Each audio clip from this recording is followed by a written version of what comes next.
What's going on today, everybody? I know it's been a little bit since I've uploaded something, and there's kind of been a reason behind that, which I will show you actually in another video.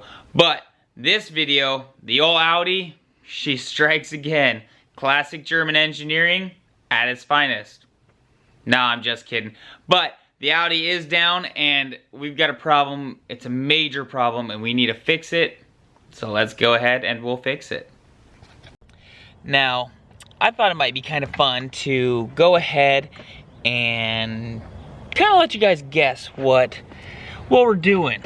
It doesn't happen all the time. There's number one. Number two, we're jacking the car up, so it's something that's underneath the car. Now, it definitely never happens. I've never had it happen to one of my cars, and I've only seen it a couple times. And the majority of what I've seen is on off-road vehicles. So there's a pretty good hint. Your next hint is we're actually gonna use jack stands. So we're gonna be under there, probably for a little bit. So I've got the car all jacked up. There's a third hint. I had to move it. Well, have you guessed it yet?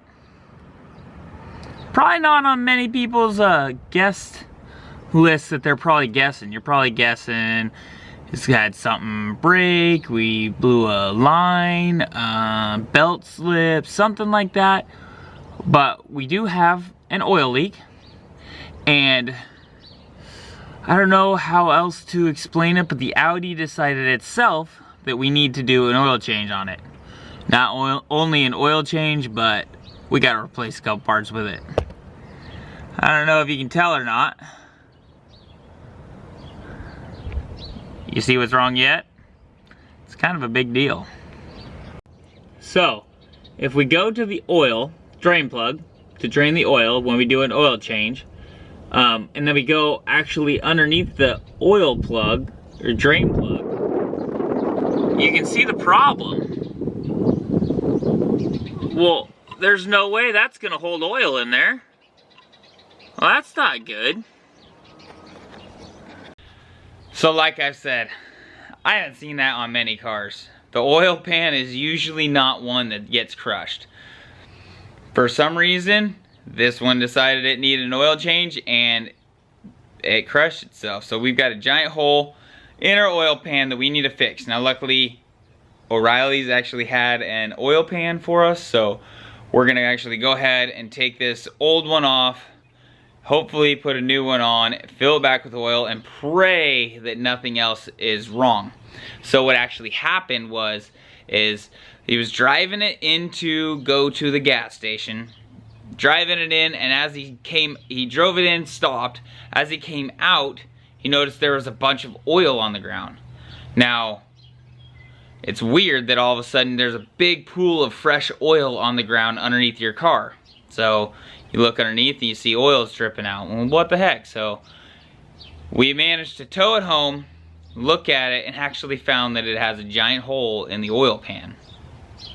Not ideal, and it's from hitting something. So there's actually something that fell out on the road actually a couple days before this actually happened. So that happened, and lo and behold, one thing led to another, and here we are. We need to fix the hole in the bottom of this, and the only way to fix that is to get a new oil pan. So we're gonna go ahead, take the stuff off the bottom. There's a couple of sensors. I think there's actually only one sensor. And then go ahead and drop the oil pan. It's gonna make a mess, but we're gonna do it. So let's get to it. Well, we're just getting started, and it's already proven to be super fun. The pan is bolted to the transmission. Yeah, to the transmission. And it's bolted to the engine. But it's bolted the engine on this plane and then the transmission on this plane. So, it's proving to be fun. 5/8 wrench. 8mm Allen, and a, what is this? Torx 30 so far that should be all that I need. I am gonna need a 12 to take off a cooling line right here. And I'm also going to need the Allens to get this sensor out of here. But I will get that sensor out when I get the pan out. That'll just make it easier for me. And then after that, we're on to doing 10 millimeter bolts all the way around the outside of this whole pan. Has 10 millimeter bolts. And then here's one of the big bolts from the transmission we need to take out. Here's another. Here is another, and I believe that might be it. So those 3. So it's not terrible, but it is kind of annoying. This one's gonna be a pain to get to, just because of this brace. If we need to, we can take this brace off. And then this one's a pain to get to because of this line. I actually went and pulled this line out a little bit so I could actually get the bolt to slide, because otherwise it wouldn't come out far enough. So now I've undone that one and it's off the oil pan. So that one's off, and now we'll do these 2 and then all the other ones underneath. Well, unfortunately, that's our problem. We got a big old hole where there's not supposed to be a hole.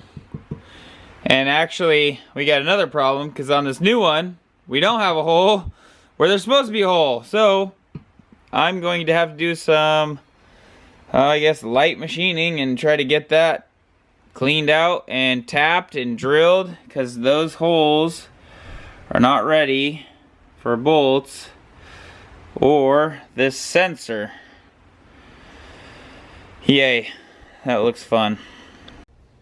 Well, after a couple phone calls and looking on the internet, it turns out that this is the wrong one. So I need to get the one that has the oil drain plug in it, or not oil drain plug, the oil level sensor in it for this sensor to work. Now I could go through all the trouble of cutting a hole and then tapping and drill and tap new screws in it, but they make one that's supposed to be for this.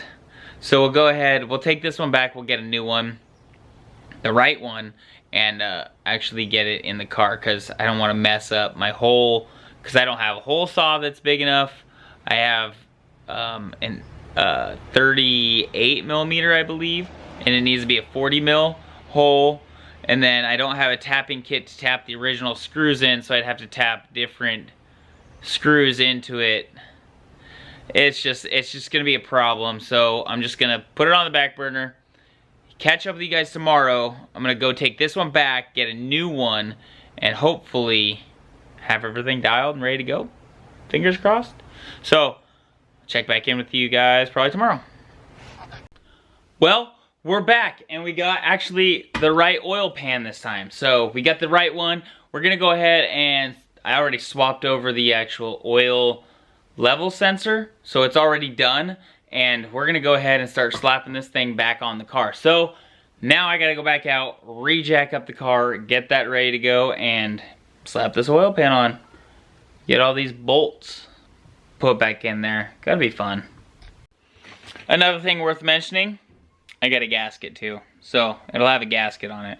Now there is a little bit of RVT we're gonna need, just dabs in. There's a couple corners that I want to just dab a little bit of RVT on, but other than that, we'll go out there, put that on. Okay, so there's 4 spots I want to put some RVT on, and now this is the back of the engine, this is the front of the engine. There's 2 right here on this rear main seal, just a little line right there, and a little line right there, and then there's a front, on this front case half, there's a little line right there, little line right there. Now you probably don't have to, but I'm going to do it anyways. So I gotta put my windage tray back up and then bolt this oil pan back onto there. Well, in classic Audi problems, it takes every single tool I have of a certain size to actually get the bolts tightened. You need an open end wrench. I needed an Allen wrench actually for the inside. It's been something else, but I managed to get it back in. It looks nice and fresh and clean. So we'll go ahead, hopefully have a good running engine. So one thing I do want to mention though is if you're doing it and you're not taking, it's not out of the car, these front middle two, so there's 4, 1, 2, 3, 4. These middle two, if you lose the bolt, it actually gets stuck in the transmission and it is a pain to get out. So I put one in and got it kind of tight and then worked on those two because I had to take the oil pan back down actually 2 times to get those bolts out because I couldn't get my finger in there. It goes underneath the flywheel and it's just not fun to try to get those bolts out. So drop the oil pan, get that bolt out, and then re-put it back up there. It's a pain, it's doable, but it's a pain. Be wary.